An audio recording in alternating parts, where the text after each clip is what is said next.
O kore ke hufanga mo he talamalo e whanua ka mai ngahi talawhatap ko tope, whatapua pa mehin. Talangata e teo whai ki tō mama o ka atai whainga maari e koni ke o atu ai. Hamo polo kalama ko ia what whanua o ki he weekend. Pea kua te taitai le rei me taitai lotu whiwhia ki te motolu I he pong koe, pa mai a fo o koe ni, mo lava mai, ki tau kamata, I he polokalama koe ia, koe whatwhanua fo o ki he weekend. I he time te tau ko whiwhia ki tā tailerei, ai whafofonga, o kune I he laine, pa mei tonga eiki ke hoko atu e tau polokalama ki ai I he weekend. Pimeni malo tau maa e pongpongini, pia malo e ngawe lahi pia mihena, ko ilo I kulea re foke tau wike hei la, mo e ngahi kātoanga ko maha mele la wate ngahi konferensi, ko hoko ate wike hei la, ku mowhewheha ki tonga na pimeni. Malo pisola, malo e mawhai a maare. Kora te oia. Oia, nei tu I workshop wa rea corruption. Nei ai pe mo commissioner ombudsman komit pahanga committee anti-corruption ye. Koi. Oia pa toki ai fu ta po kala mana. Yo go se pe go malo pe ma. Oia, fe mo kina pe fonwani ula. Dele pe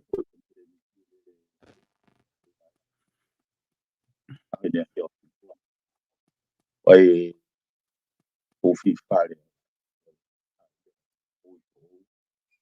Oi, o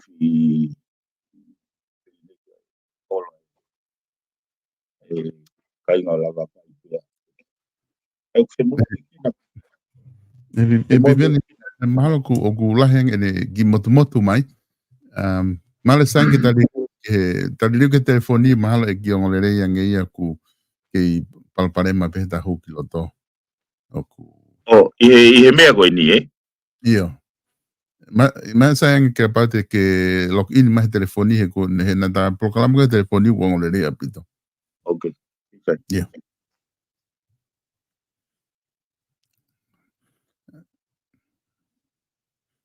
Mukata pe ko nga ku ke lakange hono maki liu he kamata ko nga kalaba ke mo fanongolere mai ki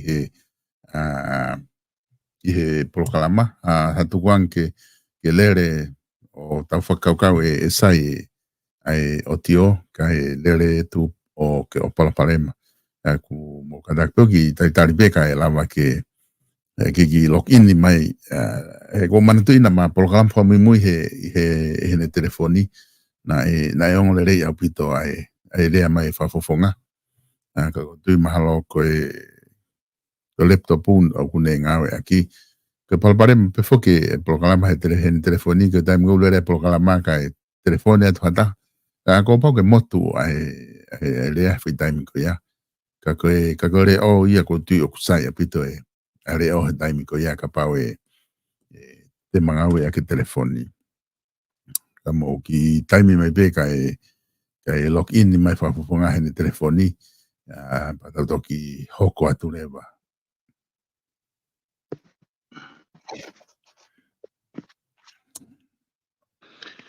Iya.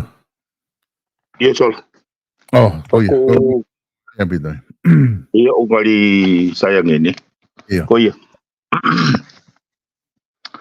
Koia. Pawe ni ngahi wiki fimo ikina. Lahi pe o mea ku hoko he weekend. Koe whinga piki whakakata de mea ala whakakato.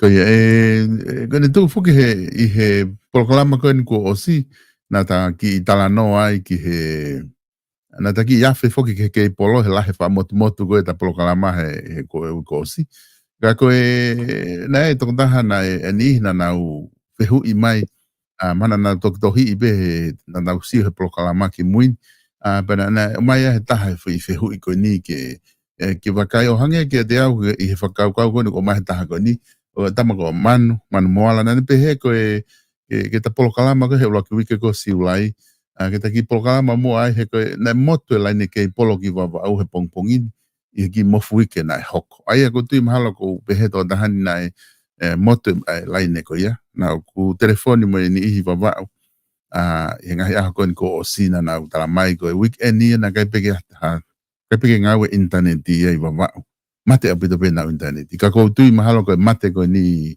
e piveni ko mate en ki mofu ke. Ai ko palapare ma en te tau whepaki mo ia i he hono ngau e ke lai ni kei polo ko pau ke nai whake mo taha na ni tala mai e ia. Koe nani hange o mai whakaukau ko satellite o ku tau totongi e tau tole satellite i he mahina ko toa pe.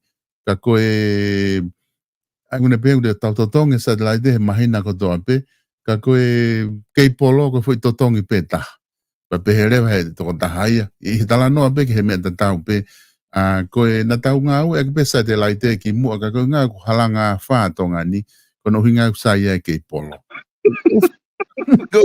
Kau ke o go si ona na tohi ta programa go si ka ko palapare ma fuka ni foka te ni mi palapare ma va go hinga I he finga ko ke interneti ko ki mo fuke na hoko ka ko tu mana ki wesia la ne ke polo ai te taula tu ko aki ko satellite pe ke polo ko ni tu go fe hanga ngai mo natula ko kai khame te taulo ke la pe ke na palapare ma lo pe piven pe ko I waka ai ka tu nga na ku palpare ma internet ba ba. Me ho ni ko fa tala no fo ke solo ki mo te ko mo au te kau tala no au rangi ai te ilo ga be te tala no ai au ta be ki mo ke te kai wa ki ilo ga me wa ke te kai e ko ma ya ko na ko ha ko la ko ma fo ga te le lo di u pe ko ke ke ka go ke o so mai ko ga ka finge ke fa malala le pe issue ko to ko ava va u he pe go motu me apango te ke o mai ha official statement me he ke polo na fa no pe ki o ngo he le tio ko information ko o mai me te ki me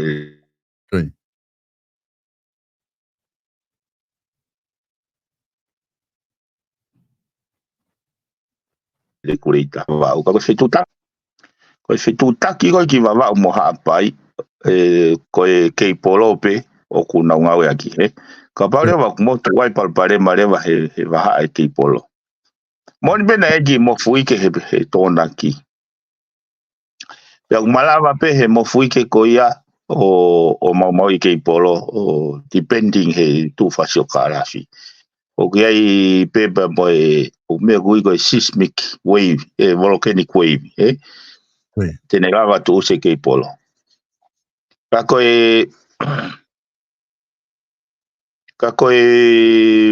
palpare mai e fe hanga hangai mo i kai ke ai go ha redundancy o mana tu ke o lo do ke fa malala wai me ko primary connectivity mo secondary connectivity o hinga primary connectivity ko rocky line e fitu taki he time go ya ha palpare ma o secondary connectivity ko redundancy ai o ngawe akire vai he time ko wai palpare ma ko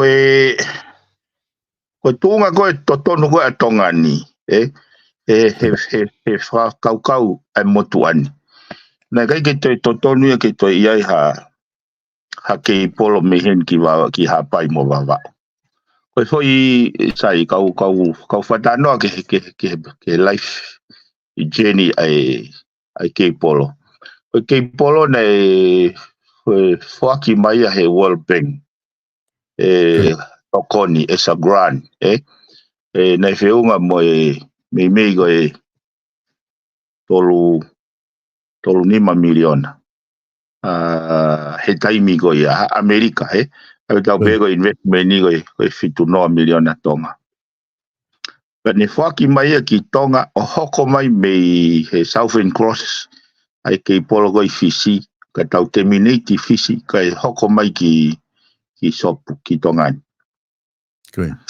i he wase tahani ma wase tahano hanga tonga ni o komiti ai ke polo ke hoko me heni ki wawa mo hapai.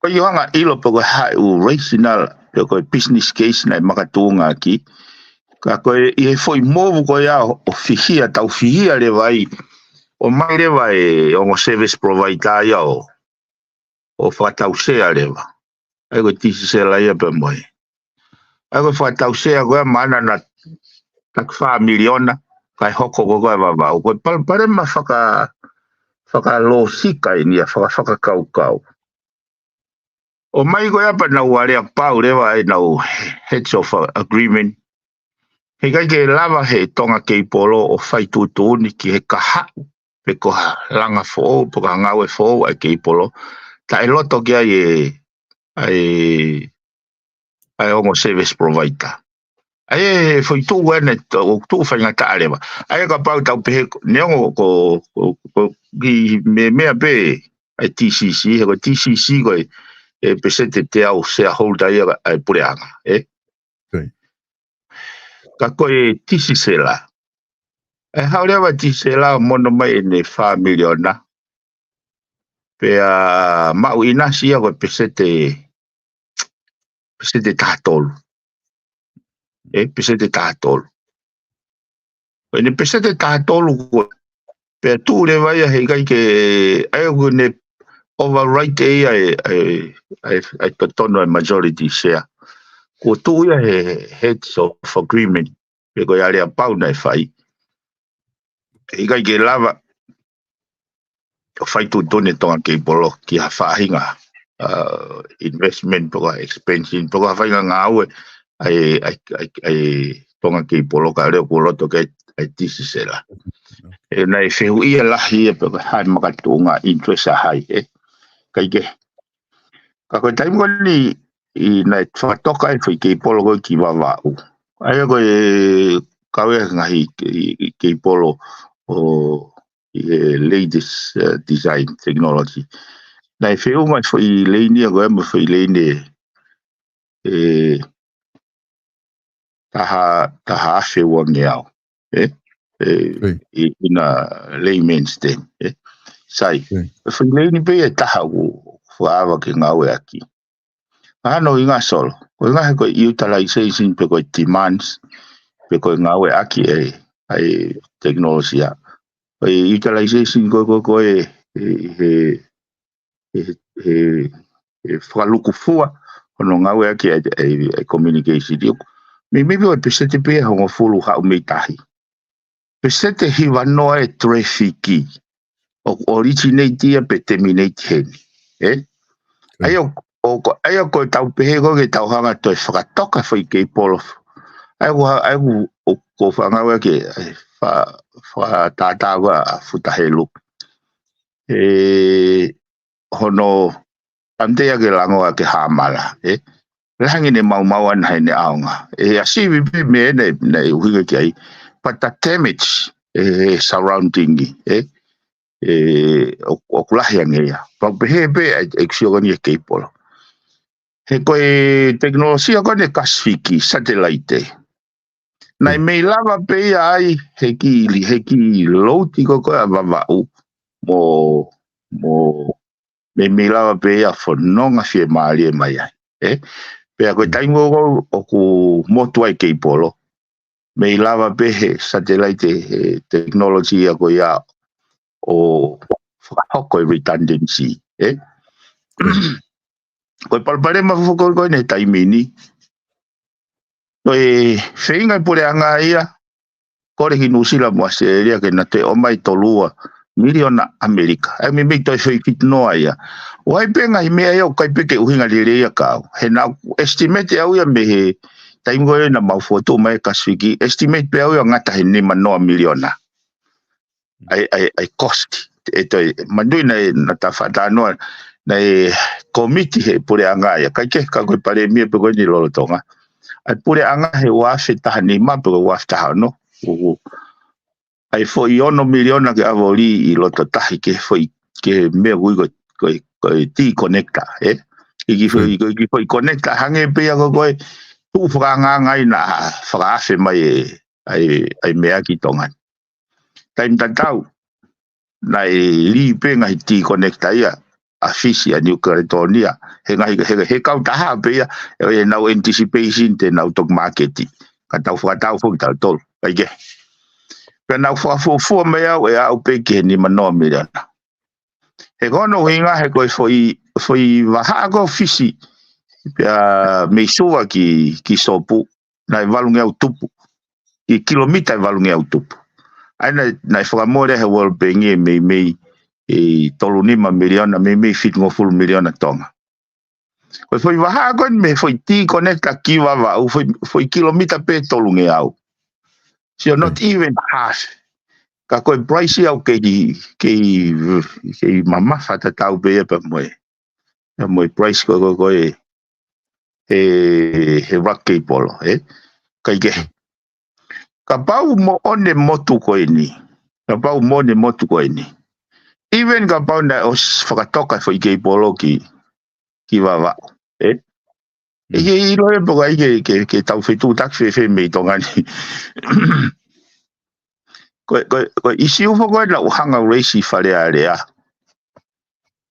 koe foi motu koe na tūse ke polo he tsunami na motu foi laini ki fisi motu foi laini ki wawau in a scenario o toi hoko mea goia ko os fai foi whakamore koe ni ke mote foi laini ki fisi mote foi laini ki wawau o tau kei motu pe ai koe ke hoko e foi kei polo fika waia ki hono whatongia koe redundancy pe koe foi kei polo talifaki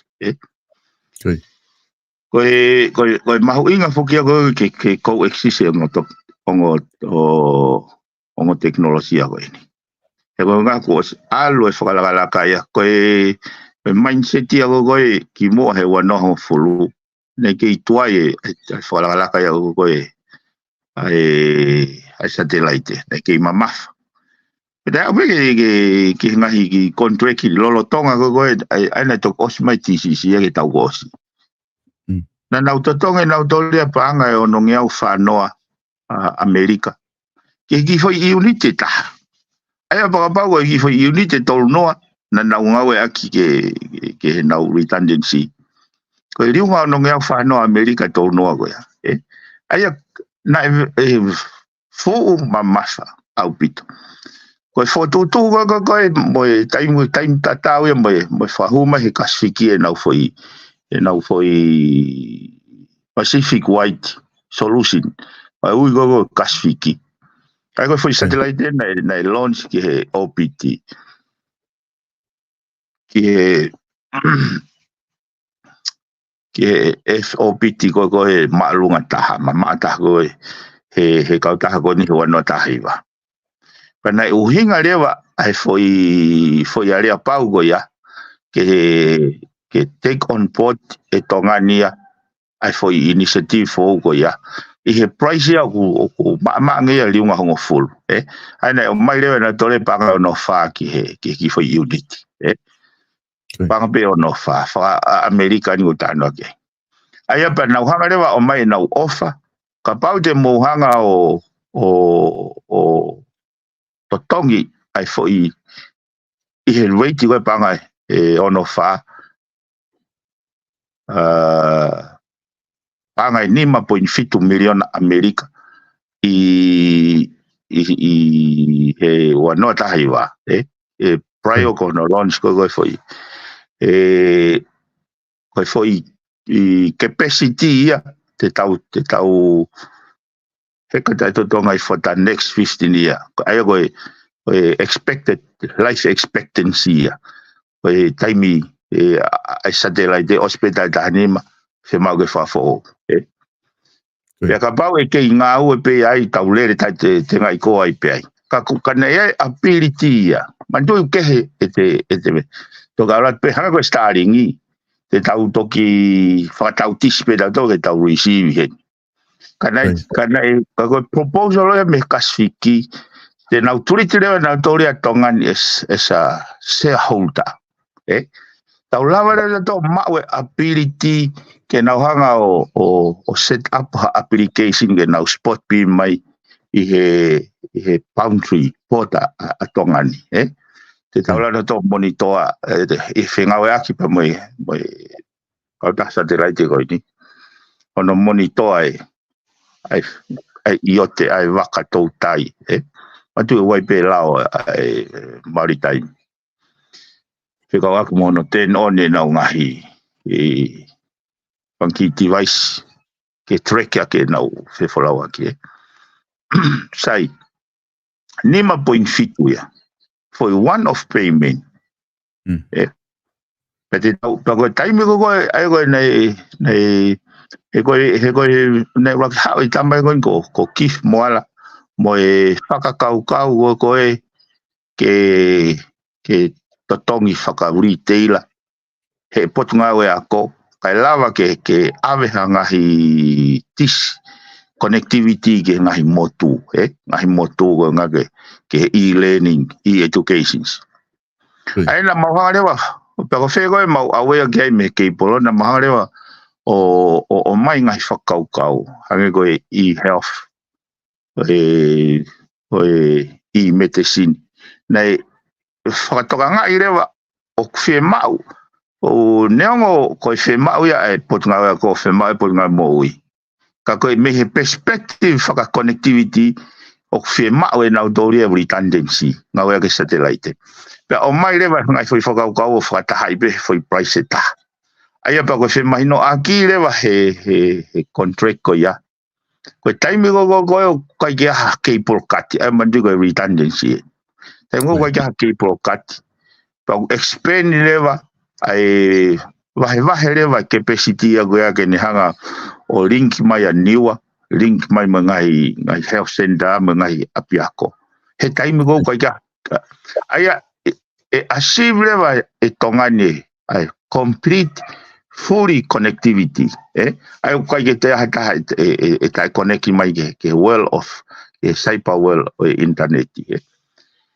ka ko whakau ia nei foto mai mea pango hange pe ko whalau ke mausia he kau politikare pe ka pau na kau politician he tai ngona na mausia nei ke yahala nei ke haloto nei kai ko fofonga ka kai ia na uhinga e nau fai tūtoni he ko taimia ko ni na o slava ya uia tuhifo aki pe hono streamline ai connectivity me hen ki fisi o tuhifo o a panga tolu o ke kika ange ko fa da noa ko nai panga e noa ya ke kika he taimina ko mai ke kauta rumaura meeting I poate pe na kusete ai target ke ngawe he poate by the end of the year ke reduce ke ta pena maui ko fitonga e management e kono inga me ko tau ia ni mana le mai management ko te ke na ula na toria o initiate pe come up with a fahinga whakaukau ke reduce cost ke affordable ke kakai o ke taimia koe ne te ke kau e kau tau tai ia mo kau whakamaketi he mobile a mo pai kai kau mo kau sipoti ai o tai mo na mahanga tu hifo pa na fatonga na foi tai o te ala ki ta go ke fatawanga I kau na pai mai na go kau whakamaketi au bege malai aka polo le whainga live so ne hanga rewa at my social dimensions enhancement of life experience now wow sia ai ke now take on pote ai foi whainga maari go ia pea kawa umai ke ahoni tawa mai ke ahoni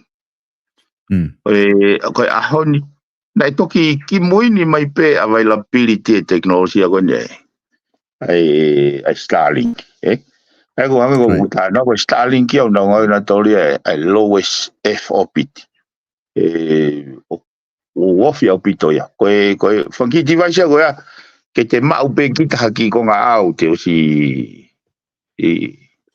connect kita ke internet pe ai fai ngo fua hono set up ona u me ga ke hoko ko ha backup e lava be o o set up ko ngai foi backbone ke hekai ai tarifaki redundancy pe ulava ia distribute ngai so go funky device ko ia o kai ke te fe ma ha technical skills ia ko no foto e antena ko ia ko kasfiki ena ke fe ma ke foto e foi antena ia ko nia o te hiri ha be mo fare pe foto pe de foto da o si connect ya ko si ko hanga ko niwa ko ngai moto o stone ke ngawe ai pure anga ia ko no establish funky me go ya ke in times of disaster ko ye wila pa ko ha o hinga ko moto ki follow me moto va o te ke o ma official fa matala ya me ke polo pe ko ha me natula ko ha me hoko o ka be mo hem mahalo mo te ke polo he kai ko ke mo ui mai connectivity me va ka ko tu pe to ton ke na o my official press release the informations na e fa o ha ke be foke e biveni ai e pakau ko ni he I fare are ha mo fa talanga ko I fare are na fa no he ta hanga hitari na e me ma ke pare mia hanga time tala no ai ko ki he Starlink na ne me be na o na e benefitis na he time na palpare mai me na ne ngau e ke Starlink o ne ilo be e me ko ya kana si o ta kana malanga ia he ne me ko fare are go hinga ko Starlink ki operate pe me ngai fonua muri he kai ke ma o hanga u e ai tonga kakai pe mga hime be ke mai o fo tu I tonga ki hange ko ta be ko TCC pe mo e TTCL loku lava kakai o nga u e ai pe na be be hono fe hu go wai ko ke o mai ai me ka ta ka ke nga u aki ke e te toko ni pe ke price ke competitive ai ko se ko Pacific ko Starlink o me ko ke satellite de o ku hange ko ke favor ia ka ku favor pe ai ke polo he pare mia mai pure anga ka ko be ko ene tau ke ta fa ko ia na ku ai pe fa inga uhinga o ku to make hange me me agoni o ku ke fa matala ke uhinga ke pure anga ia ke pipiki ma o be I ke polo au ke redundancy ke ngau pe ke polo io kono moni fo na ia ko se takai go fare ale au o ku limite te time Koe. Os mahino pe ko hinga na hanga race u issue puanga pe ke o mai na utali he kui kai ke vale kakai ia o fa no mai ka teknikale ko ke vale ka teknikale ia he kono moni ko peheni ko ha hinga o ku ke whakakaukau ai o priority for second cable ke ne whai whatongia redundancy. Rotongo ia koe practical scenario o os mahino mai ko ne moto wawau o ne moto e communication ni. Ia whewhe lewa. Tok malawa moto wawau moto mo. Sai. He kono mo ni o hui kai ko ha whakiki he nia cable versus satellite. Koe whakiki he nia he whakapoto I he context, practical context. O operator communication ni he whanua ko tonga o skete te ngai whatataken. Te ke take koe whai polo ki ne iafu. Ka koe ke lava he whai polo ia o tufai ki niua, tufai ki he wot motu. Ko ne iafu pe. Ko teknolosia koe au koe ki he ngai motu koe ko satellite ia. Ta koe ni. La pate ta sio ke practical well. Ko uhi ngā tuku au pita satellite ka ke taki ke ipolo motu ko tawa pe mo niua mo le. O kai mau whakawhi whakaukau ia ai.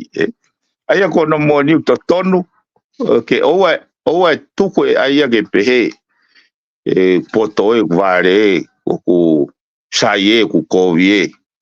Tau ai me ko uhinga le rege fonuan. Sai. Tau pehe tolo tonga iai tau fai kei pol ki fish. Tau pehe ko e palapare ma na amotu.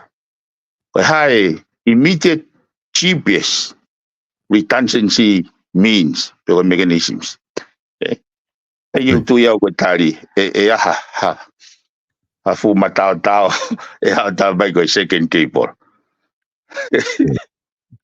Paka mea ka ke hanga ka ka i whatonga. Ko ui o se ai whi mahi no aki i he Pasifiki pa wai maintenance fee o te tonghe ngahi kei polo ko toa pe. Hanga rewa he kau taha goni o nau whaigo no maintenance kei polo. O relocate mai e nau senda ke wafo ke Pasifiki ke wafo hamoa. O hinga e ko na e fo i wike pe taha wike ua he wak motu ku hoko, wike pe taha wike ua he ko ngai o wofi o lope waka ia i he Pasifiki. Ai unau senta mai ki hamoa, Ko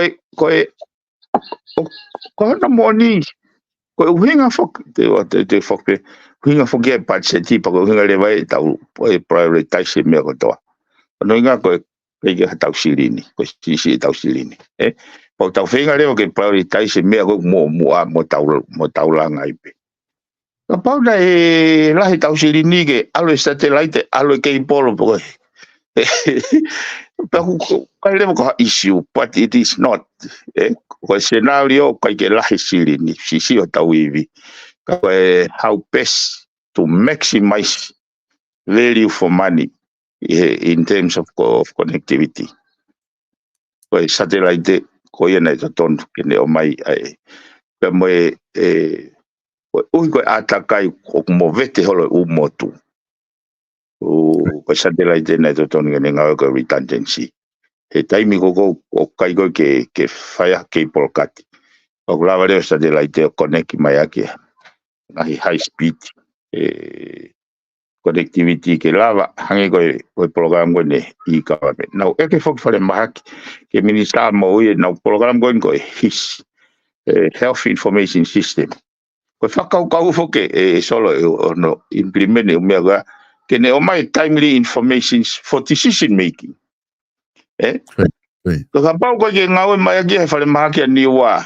Ko ye ngau mai ke fale mahaki ha pai nga health center ai foi i whakamore lau miliona ko ni ke whama bopa information ke whai tutone ke timely ke whai dimension ke whokia e lava pe o mai information ni ko te mutu o mai information ni o smate maakia e ko ngā dimension ni he oversight o spene ai tu hawe whanua ke consider ane timeliness information. Ai ka pau ko ke lava ia he ngai whare maha ko o access mai he teknologia ai ongo service provider. O tai anga fo whakau ia. It's either you do it right, you go no mau pe pangai kai. Kai. Pega me porque na hoko e time gonna break out the gato he mas moto ko ke polongo foi waia. Pe me bena hoko ko tau fa re ke kasi ke ha o fai tau nga me fa internet ka re ke hoko tau ke polo. Ai o anga e pito ne asiko ko i ta fa ki ko ke he biven ko tu o ku mahino pito ai fa matala ko ke o mai me me te ko I te whākau, ka toki ai pe ha whainga mea, toki whehu I mahe kakai a mui he kei polo te ta toki lava peo whoki o te talanoa ki ai. Kau, ka ta hoka mua ki he konga ko ni na ai whehu e tahana e o mai, ko whao sia whehu na e o mai. Ka kolot peke o atu ka ta toki alu ke patsidi. Ko e whehu ko ni, ko o mahe taha ko ni,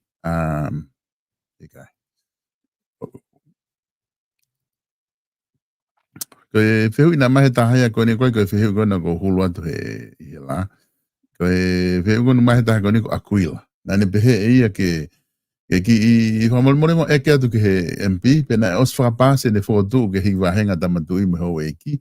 E koe mea mo on tahaia ke tau whakalangilangi mo malu i ho tau tui i he whahinga ātakai kovi o ku alawhan holo i tongani te lo tongani. O hange ke kau mawhai i he whai tō kona tapu.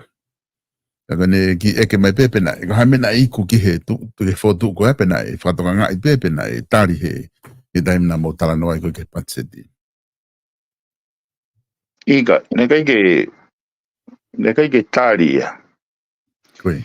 Ka o whanga ke u whahua tau e motion for resolutions. I he awa koni i aokosi. E kono mo ni solo o mahino ka te awe tōnga ku ai whanua. Koe. E kai ke tau kei amanaki ai pe ke haola ke whai pe whaunga ta tau. Koe. O anga koe ki mama koe o kune tataki au he kungau i wharearea. O kou hanga whakatoka ngai. Pea kou hanga pe o fua pe kau. O kou hanga whakatoka ngai. Koe ne whe amo kaki pe. Koe ne whe. Ai koe kune ai wharearea. Koe ne fusi mo homo pe. Koe taimire vai au te whakakaukau ai. Taimire vai au whaingofo ai hua whakatauere. Pea koe uhinga e kusio ki ha koe sistemi ke ne hanga o malu i e whonua, malu e kakai. Kua pau ke taulak hanga toka ngai kina ngai institution o awe ke whakaapa-apa. He kono mo ni he koe mea koe ni nau whanonga mai au ai he tui ni ma. Nei whakatokanga whoki a kilisia ki hono ke business ai kau he business ai whare tui pe koe. O nofo pe ai whakaukau. Ka koe kuango ni mahino i koni. Koe wingai nau whakakau ai pa mo hau eki. He te wai pia tāna moni koni solo. Ko ela te tāna koe kau poliskolo pa mo kakai. I he ground level. O ku pasi hake hingoe hau eki he kau tila traks. Pa wongo i au au. Ka pau. Koe wongo i. Koe hae ka hau. Ka pau o kuikai ke lava malu i ngai. Institution koe ni. Kau kanega ke utui au ia. Koe teke ki te mokalati ke over, ke tau pehe ke tau write off. Nega ke utui pehe. Nau whenga au ke usio. Peko hae uhinga nei awa a kirisi ki he tuunga mawhai maolunga. Head of government. Ka hesiteitia ke ne te hanga whakamallohia pāti. Pau e mea na nofolo pe au question mark pe hoko ata mai pe au mandu ne ke au palani aku ke ugi wharearea but I end up in the house. Ka ko whinga koe ke uhanga stati ai for horizon o e hanga i tau. Ko winga koe lau e historia whoki ki mui. Lau e konistu tone mo e lao. Lau e ataka i o tupo ula ki. Ke ne o maha. Peta judgment kia. Koe kusio. Ka pau hei kai ke address e issue koe ni. Koe tala noa ia koe ke temo ka alat ke pule de rehi ke mooni. Mahalo au sia temo ka alati. Ka koe currenti ke pule de rehi ke mooni. Kono inga koe na koe tau ke coexist. I whainga atakai koe. Ai koe whehui lewa. Should we work and strive for a system of tau coexist or completely overhaul? Ai koe whakaukau ia koe ke tau whinga ke tau ngau e ange o whakaukau i he practical circumstances. Ki au koe kuksio lewa aku ia. Koe toi whainga tāwho ou ia. I kini lewa kau e whakaukau koe a Reagani, a Ronald Reagani. E launga koe kakai he biliona kune hanga invest he mahaftau. O ta no ko Reagan ni. Na mo ui mai he taurahi ua ki taurahi o noa. Kai te hane wha amana ke toi sio o toi seni e Amerika e nau sons and daughters ke Battlefield. Kai ke whaampe he. Ka koe uhinga ine invest koe he umea koe ke koe unga koe Merino. Invest ai koe unga koe ne pe koe Merino peace. I hene rationala koe ne whakaukau. Ka pau hei kai ke fuia mai ai ngai whonua langa tau e Middle East. Ke powerful gogo Amerika. E ke I taurahi ake a mamani. Aia neongo ku whakamore ki ai. Lau biliona taxpayers money na ave ki he maftau. Kau tolonga mai koe ki toi whaha taurahi. Talu me taurahi. Ai koe taurahi uragi e tahi wa taha wha. Tau be wani ma mea I toi hoko taurahi onoa. Me iai o au mai ki ahon. Me mi tau ene walngofu te ki toi whaha taurahi. Aia koe whainga whakaukau e na uno fosio. Mahalo koe talu whake ono whamaapopo mai e tupo uruaki o fotu mai koni stutone. Moi Merino mai whanuane o mai ki ahon. O koe ki uhanga whatoka ngai. O koe tautanoa kon ke dictator. Tautanoa ki he pure whaawao. Hange koe ngai whanua koni. Li pia mo mea. O kai ke hanga whatoa ngai koe natula e tau hatui. O koe whatoa ngai koe o lau maari rei be na ofa. Moi langa whanua. Koe mea pango e koe pausi. Ai whalala tui me whalala koe kai. Hene kau minista. Oi aho koe ia. O tupunga e tau vilo maa o ke foi mga whako ini. Na o vare au pito he toki ilo haki. Ko eke peke he taha kau ho eiki ko kui whare area. E koe ki vahe ko asi ko he patseti e office palasi. O kuanga nau toru, o kufiha nau vahe. Tamai o koe ke ne mau e ia koe hasi no I vahe nga. Ka koe mea o kune mau ko panga e ono ngeau he wike ua. Ange o tohi fo kuloto. Ka pau ko au eni. O ku solo whakaukau he whakaukau koni. Ko koe moa te tāra pe tawa awhia te Kentucky, awhia McDonald, awhia papaki o e hala. He simpolo pe. Ka pau, he kai au lao, kai au tui, ke tau expect, ke tau pore ho tau tonga. A tau expect e tau tui me tau ho eki ke awhia te papaki o tu atuai. E koe awhia tu. Whanki pare whea. Ai ko sio ko lifestyle ke maintain ke mau foi fo apa ko ui ko Merino. Then ko application ne vai aki tau tolu common people. Mahino apito ka te au ia ai principal fa tem kala. Mahino apito. Ka hange ka uia he kosan ko mahino I ko Yau na ko alu he hufi fare ko ni apia ko sa stong hau eki. O sio pe ke unite e kakai.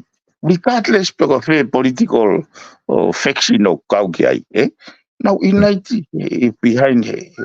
Hai ko sio ko foi investment ni na fai Reagan ko Merino. O toton ke tau hanga rewa o fai for investment ko ia I he ngahi institution ko ni ko Merino. He kono moni fo kange ko blau. Ko ui na fai agrisi ia he time ko ui ke pure I le fonwa. Ke accountable. Pe ke kawe kakai hono farere a fonwa. Na kai ke ma wa fai fa go te mokala kakato. ke overhaul fu foi na kai ke te ke kiriki ke whakaukau ai ko ka au na whihia hai whakawhau whihia au ke talamai ha taha whakarewelewa ha taha ne pure iau ko ai ko whakau ko sihoa pe taha whakarewelewa ko i te te whihia he ko hinga he ko whakaukau ia wao tāsol nei whae whakawhau o hinga na mai tupo uraki ai ko ni suto nei ka moi lao he taha walwhitnima ko hinga ka lava coexist species ko toa pe i wao tā lava pe tia mo la pisi mo i tu ulofi mo taika o coexist ka wai lao e ne hanga malu ia ke vai ai uhinga pe he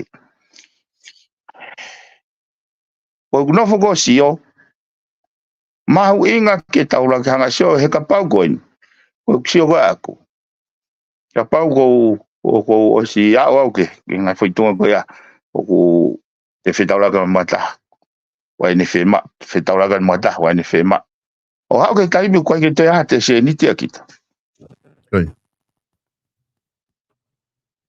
ko me ko no fo ko mana wasi ke ai ke taimi go hu me ko fa tawele pena ulava sio he contract kon nga we goni polatane tau be mo issue goni he foi tau kere goni kono teke holo he hu holo ka business ke teke mo holo ne afio mo sirini la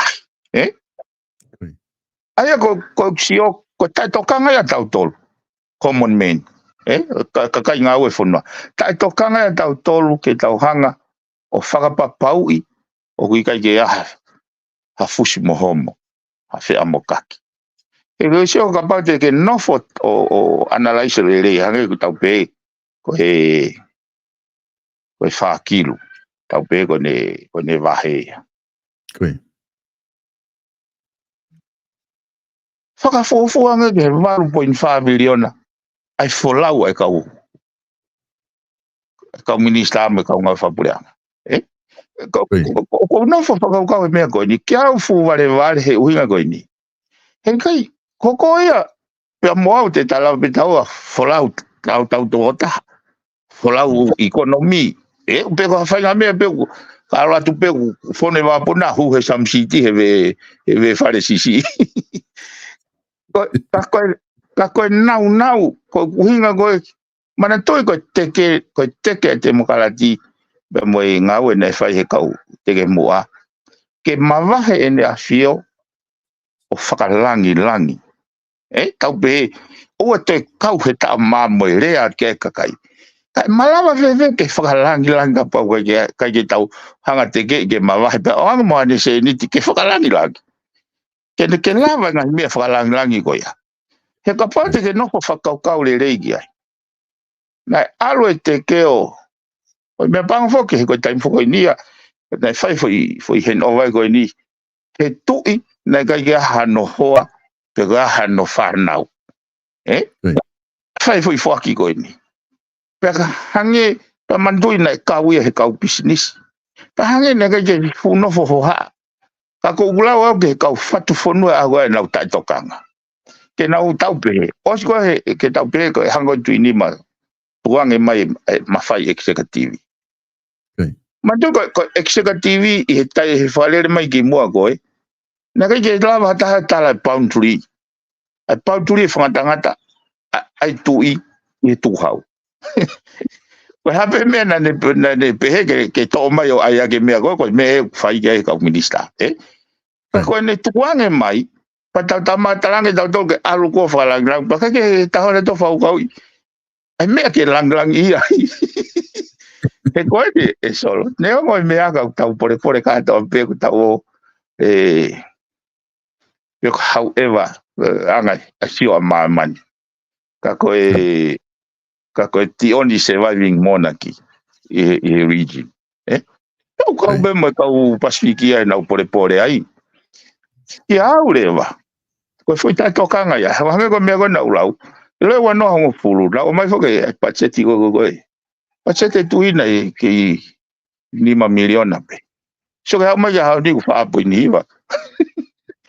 Ai ko ke to ai ko sio aku ko tai toka. Ka kia au ke tau fe komi ke pure ile rei ko ui ko interest ka kai. Ma unga leo ke tahanga o whaivia. He ko hono mo ni, ta tau e pe ko ha te tate foi monia ko ni. Uke ilo ka pau e ha ki komichi poti po ki komichi whakakolo. Pea ngau e hala kia he no pere a sirin ko ya. Ilo e taimo ne huo te whai ka wako e atu at pende kai mātua, malo e lau maare ai ho eiki. Ai o kuhinga, ko foi fe, hange ha foi tiena ei he kai te lava e whamawai wahai me tau society. And we have to be realistic about it. Is ita ko e tau whenga ha whainga mechanism ke tau coexist or completely wipe them off. Ko whehui lewa, ko whe mea ko tui whiri ke kakai. Sai, ko whiri ne kakai na urau e au he report ko e CEC. Ai ko e report ko ya, ua yo pe na o Senate ko ko. Pehe ai he kau fat whanua ko ya.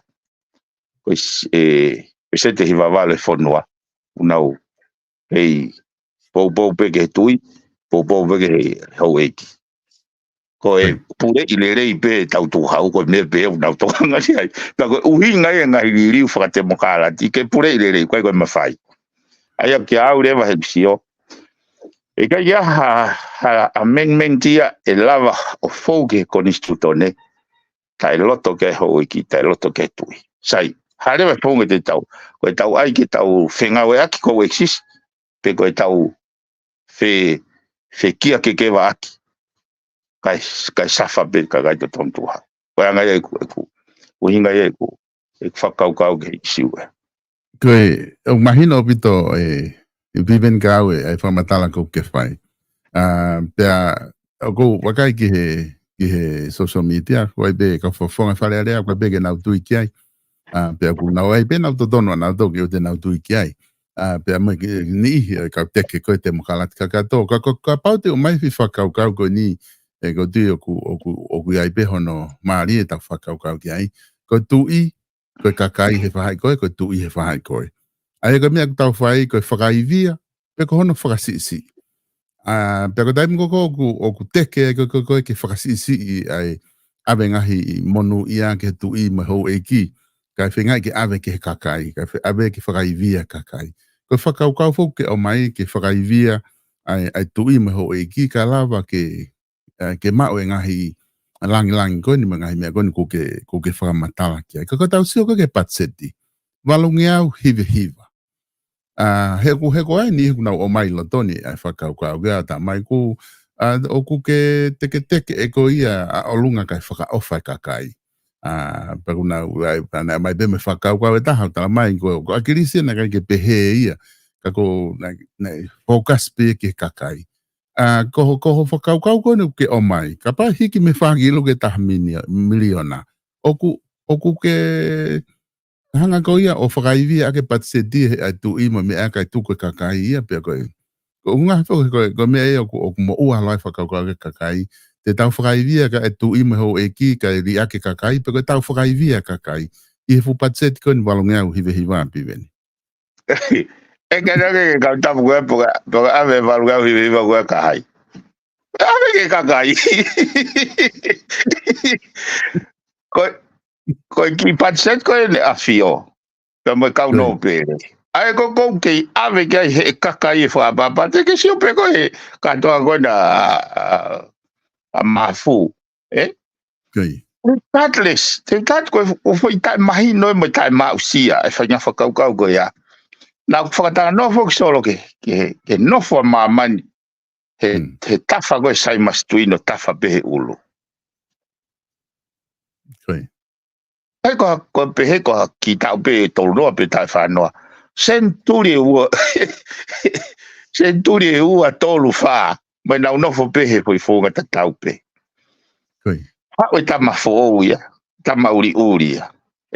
Unknown ke fu fraternity ko ini. Hau ia o ngau e pe ia common sense. Ka gento o mai ha ilo who. Hau ia whokotu o mai.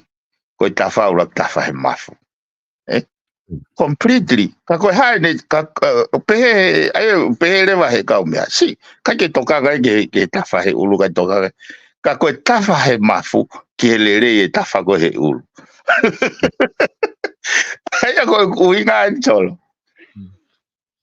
ka pau manatui o kuiai pe ai tofi ai mo ai tui pa mo ne kau hou eiki kau koe ko hame ai ke whakatau tau fia ko ni tutone pega que na habla na tolo put ha price tag to nothing de na to tono e kakai ke na wato tala api ka hinga fok e na to e whakakau ke mo na to he whatawere kakai businessi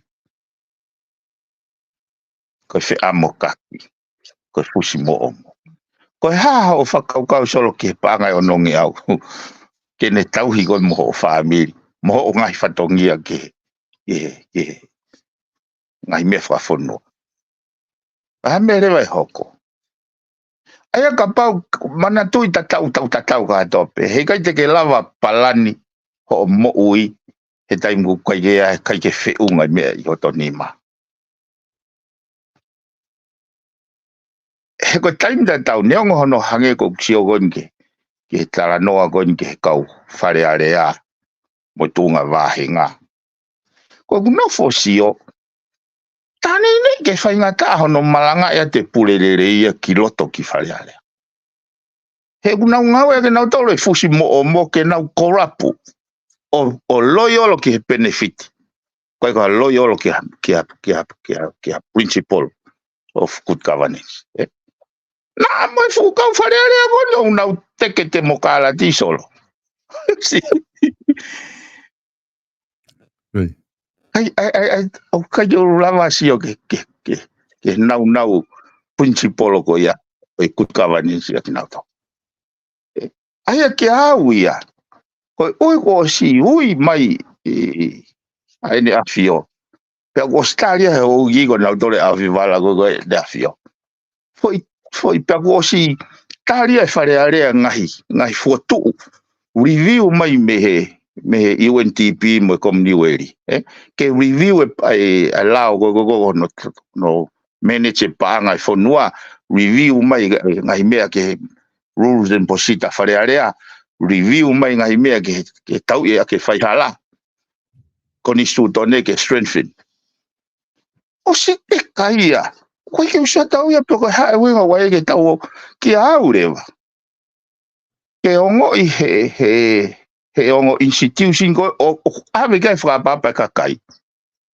o kuna malu ka na lava fra hoko le reho na fatongia me foke ko whakaukau ko ia e solo hange ko na tanoat ke he ka wakapuna kai mo ko ki mo announce mai lewa ka pa hoko ha whakatamaki ko koe lahi raki tui ho mask pa ke toki asisi lewa vai he tawhaki i he whainga whakaukau e lahi ange ho tokoni le ange ho tokoni ke vai he taimo ke raki malu koe ka pai kai malu ngai institution ko ini ko me go tau hus fatonga ia ngai me go hoko e project i matatoa project i polatane ai hu hole ka business ke te ke mu hole ne afio ko uhi ko we fa papa wang he kakai so ke fa tu ta ma ke me ka ka paure e ga ye taula va malu e ho eiki faingo fu hu mai ka utila traxia he ko nga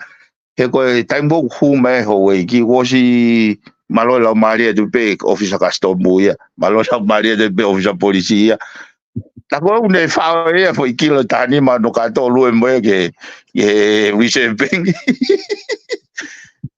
so ke dynamics o whakakau ko ia o fe mau ke tau si o fra system ke ngahi role and function ko ia hanga malu e hene pehe lewa o hala whakaukawe pehe ko agrisina albo teke e rei kakai ko kei le rei pene kakai uhingai hono ai ke fai mo ka koe funga e ta ka koe tau mo ake pule le fono aki ono whatoka ngai ai mata vai o tātā puni. E kai ki utui au koe tuku kehe ka pawaha nau whaunga nau tolu ke eliminate ke tui eliminate ke hou eiki. Ka pawaha whaunga pehe. Ana o mai nau tolu hu mai ki whare ai whi bea.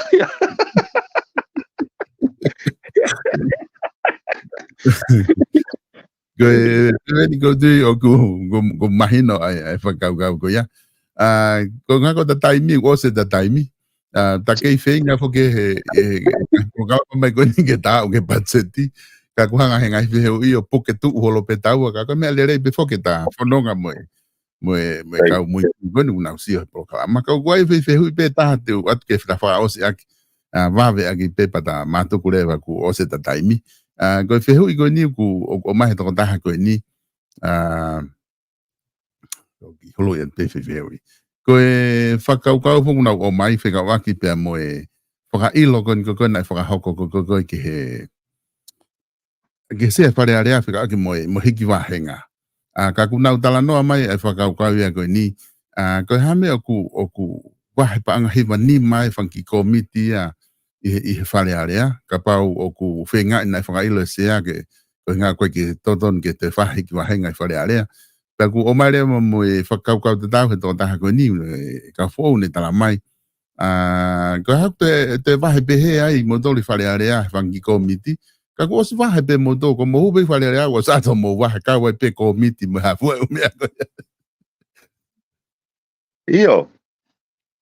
O ho tui ta tau au mo ia. Tui ta tau he nega i talme ua ua yo ala eke wahe eke o watai. Toko o ware whukau hono o hake koe.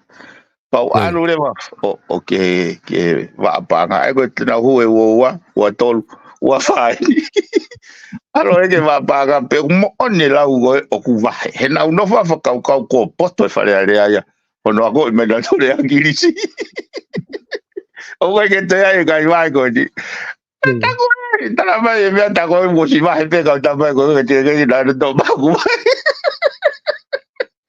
Aya tuku be ai ke te toki alo o mai ba de alo toki o mai. Ka gua te bahe. Ka nga ilo i pena ya me ba mo kapau na ya vahe ko nam mo ospateti mai vahe ko ya. Ko hospitality mai. He ko no inga he kapau he ke to e au. Te na vai ga ke na to le na vai be ke ba na to e.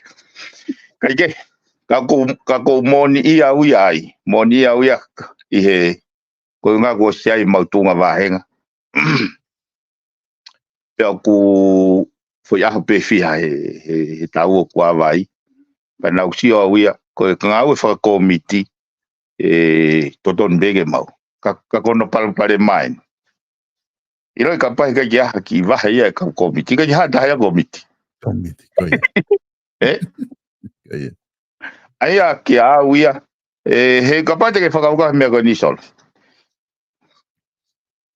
Na o vare ka toa taha ko toa pe whare area pa na o mai pe tai mana mautuku ai o whakamalo mai e na o vare ko he ripoti ko e komit paanga whika aku me patseti a upe area ki pe he atita never before in his life experience ko a o whainga sivi o patseti ke tunga koe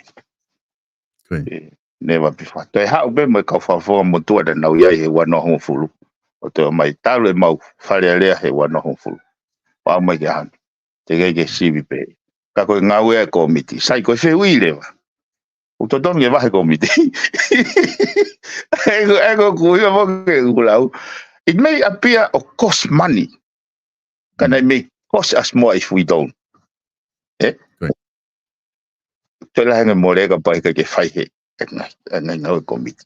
Koe fui whehui koe pe to tonu ke nau wahe. Pe koe to tonu ke nau wahe. Ki a ui ne ke yo ala komiti koe wahe. Pe anga bea ku mahui ngai he mea COVID-19 te nau alu koe wahe nga ke pure i le tu kau. Pe o hake ngai whai tūtoni o hake. Ai whawhonga ka kai o marunga. He koe mea o ko umea fua. Koe fui whakamore koe ni 3 miliona ke kei polo. Koe whawhonga hai o hake heni. Ta koe kau business i bei. Ai ko kuhinga ko me fua ia o. Ka ko sio mai ne afio o ne o mai me tatau. Koe panga tu hau ni wahi koe ni. Koe lere ene ka kai mo fonua. Koe te lere ia take. O whakapoto nai. Pe wai ki whakapoto. Koe ui ka atoa bege pule lere.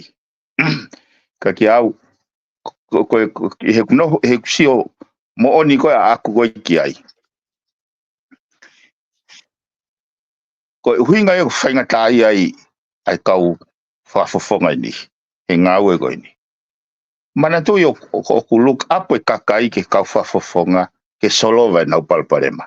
Pe koe Palparema he ngau e whenga wak mo pure anga Palparema whakapolitikare, Palparema whakasosiare. O wau be mo e Palparema whakaekonomika e na ui ke kau whafofonga. Kakapau e alo teo maha ki lepa koe.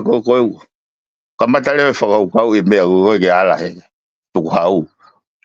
Tira mo e minista ago e ai sio e o se ange pe pe na misa e pe ange na vai e to la que bau yo to la que ngai fu million na more ngai e kai na lava o sio lerei si kana sio ke na dogo ga ai kickback ai na ki be ago ai na e ki ago ko system fa tu da mak Oku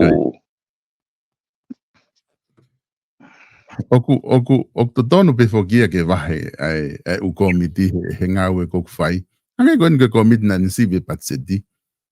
Koe mo u komiti na hange komiti ke bakai e uhila he koe mea ia tangi kia kakai fonua. Mamafa uhila koe komiti ke bakai uhila ke fai ngau e koe ia.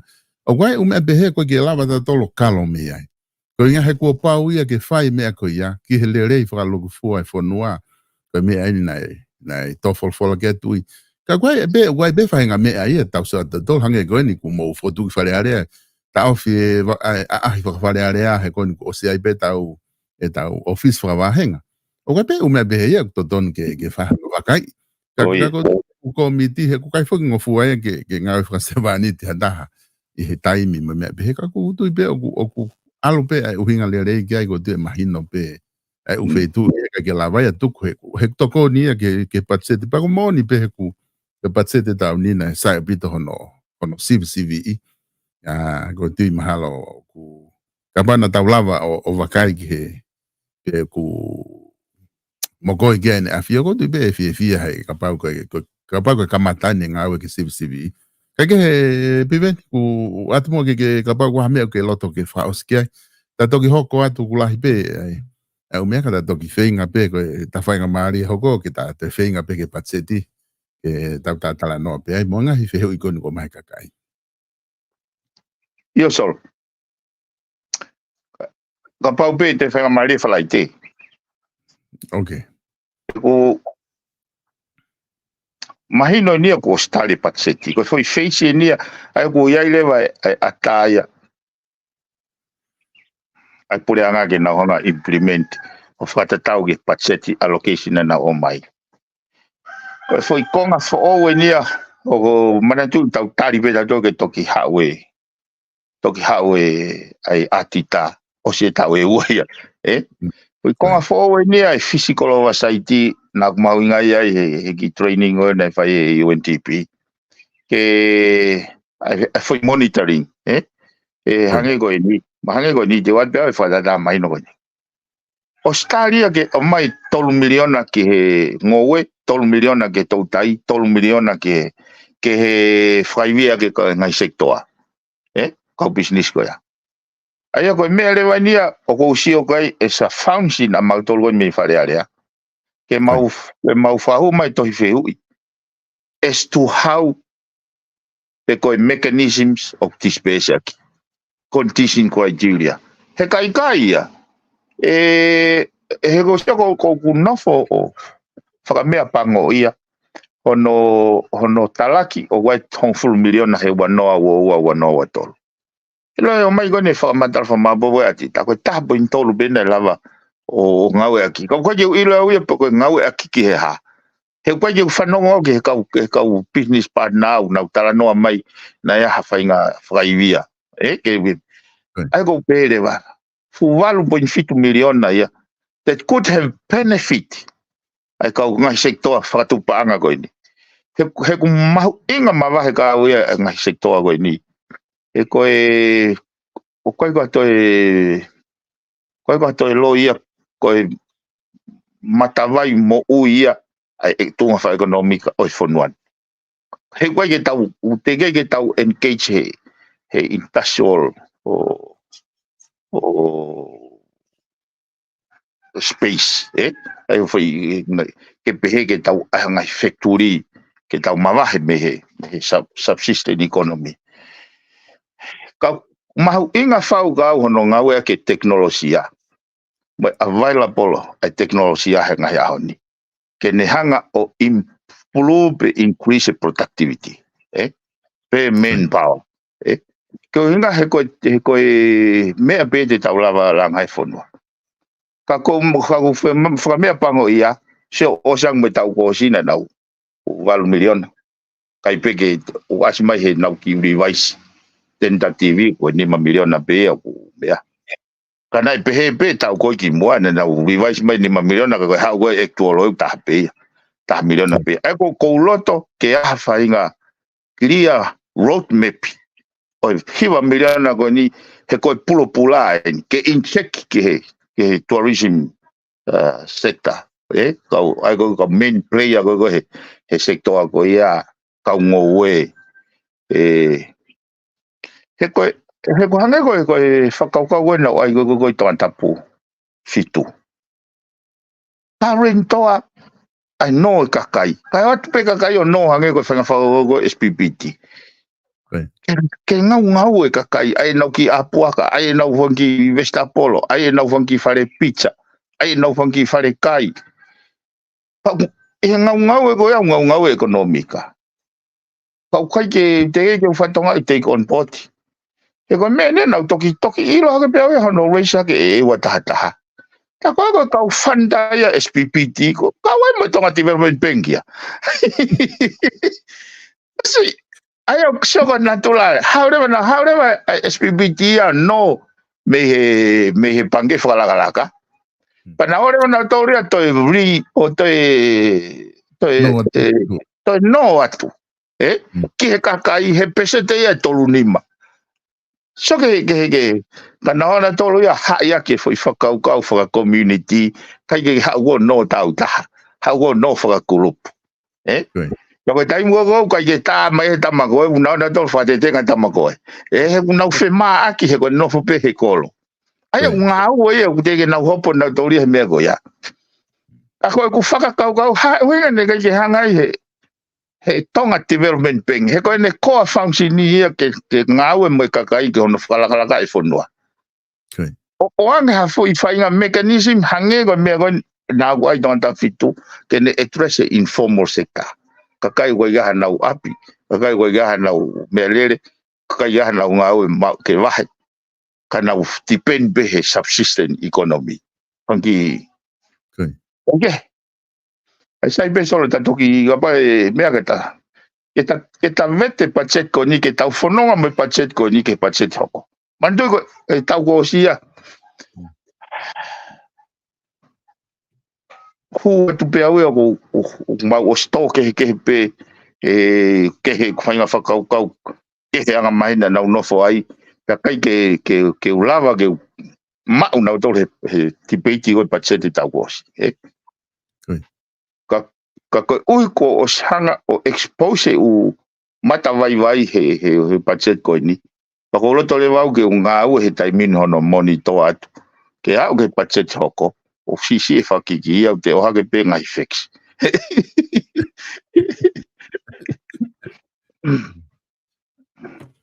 Okay.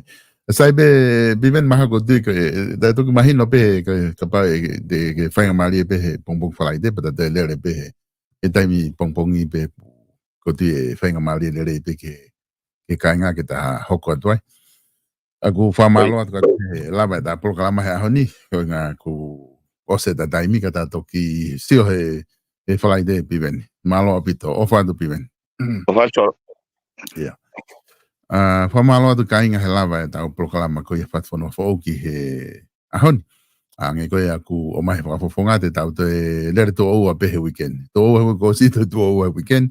ai a ko e pong falaite time da tau pe hoko hi vai New Zealand ko hoko ia e hongo fulu i tonga te tau te lere kai ke lava te u notice tu pe I he tau pe Facebook a Vipon Media ka pa kai ke lava o ka pa mo e fonga I hanga whakataha e toki whatupake he anko ia a te toki notice tu pe pa kai ke te notice e toloi pe mahino pe te tau lere ai pe I he pong I falaite ka ngā ki tau ki whenga ki au ki he patseti. Ku whamalo ate ngai whehu I ko tau pek mo. Mai koe pe ngai whehu ia heni nau. To whatok ngai hake ne ase hake ka kou kirike tu peo ki I highlighti o whailo ngai. Ki ngā ke toki awe kia whenga maari ka hoko mai.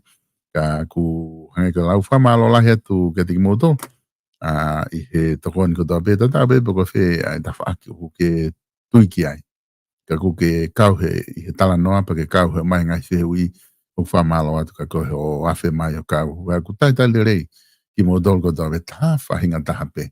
O ku ke kau mai o ta tau pe pe ku ke tui ke whafonga pe ku ke tui ki ai. Maho inga taha pe ko e mai ne whakau kau. Hai ne ngahi idea ko o mai pe ne whamatala I mai. Tau toki whakai ki ai pa ko mea ia au ke whiri pe ku ke tui ki ai pe I kai. Ka ku hange ka lau tai rei ai taha ko toa pe ki heni. Mahalo ke talo tu e tau pe si me he lere me koe ne Vipon Media me ka matawa o mai ki ahoni. O ku te ki turi hataha me heni. Pe toho hingoa pe ploka koe me tau pe si heni. Koe ni hibe ku whaai ke turi me heni koe ni hiko whakapi holo whakapo uri holo mo tau lau. Pa ke kapi pa ku. Whaai ke toho koe ka koe pe ke toho. Ka ku haiti pe ho ko meni koe ngā ka si o ke hanga Fulu tau no fo. Nai mena nai whatonu mai e matoto ngalo iau ki uhanga e matoto ngalo ki uhanga o awe ki whafofonga I whatonu he ku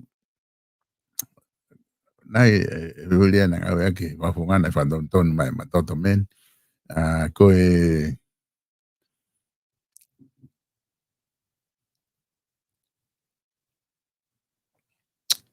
ia ko fusimo omo tamai matoto o ku kai ko fusimo homo ko fusimo omo ak mo ni abito matoto ka ku ai mahalo ko fusimo omo ko time ko o ku tau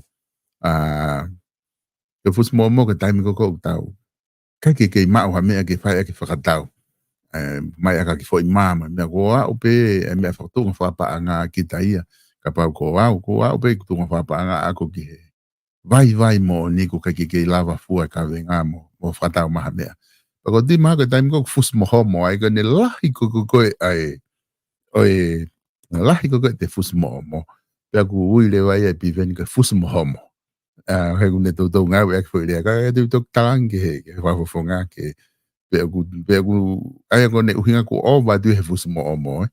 Ka ke ko e whamalo ke tau ko sponsor I he mo ke katakilai mai ki he tau ngai prokalama pa kona ku kau batu pe mo e prokalama whalai te ta ua mo e weekend ka sponsor mo toka na ko ose aka uni ka ke lere pe me ai ka ko ta ko follow ose umena mo totongi ka ko e pongong whalai te ku lere mo ua mo e weekend fa malo ata ka mo ka sponsor to kon ko do pe ko tu he kamata ko e tau prokalama na si o atu ai ngai ata ko ia ka te mo tol ka te tau ngata he ahoni ko e hoko e taha te tau proklama I ko e whawhango sai ani hoko ko e taha pa mo whaifika o Sareswaka ko e proklama I a ko manatu I uptohe ki ahoni ka mo mea tau toki whelongo aki I he taimi ka hoko mai.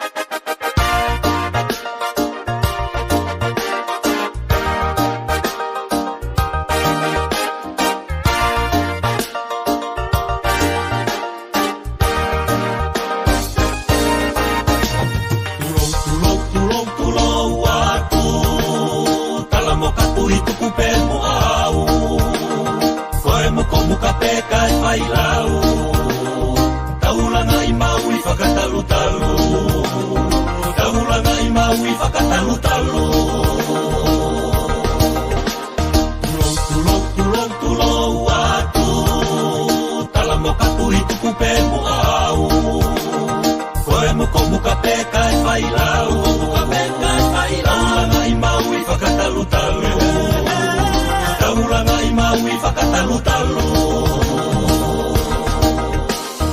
Harea kala hokula taanga, tau whengongo ai he ngai kakala. Kua se mituri ai matamaloka, lau ai kua whika katoa, lau ai kua whika katoa. Harea kala hokula taanga, tau whengongo ai he ngai kakala. Kua se mituri ai matamaloka, lau ai kua whika katoa, lau ai kua whika katoa. Holo pe misiki he o wawa, lau te au hono tau tangata. Whaka malu malu I he lau moe waa, inu meri e iesi no moe asa. Inu meri e iesi no moe aka. Ulu fitu koe lau kau anga, ka kere he mounga vai ka whe maa. Loki maka ka mape ana tula, fitu koe whika opu whakae o tua. Fitu koe whika opu whakae o tua. Mau inoka oi te usani mo wiki, lotea anga oe mai matakari. Rame ai si whakahoha ani, kure anga whanua mo siasi, kure anga whanua mo siasi. Holo pe misiki he o wawa, lau te au hono tau tanata. Whaka malu malu I he lau moe waa, inu meri e iesi no moe asa. Inu meri e iesi no moe aka. Holo pe misiki he o wawa.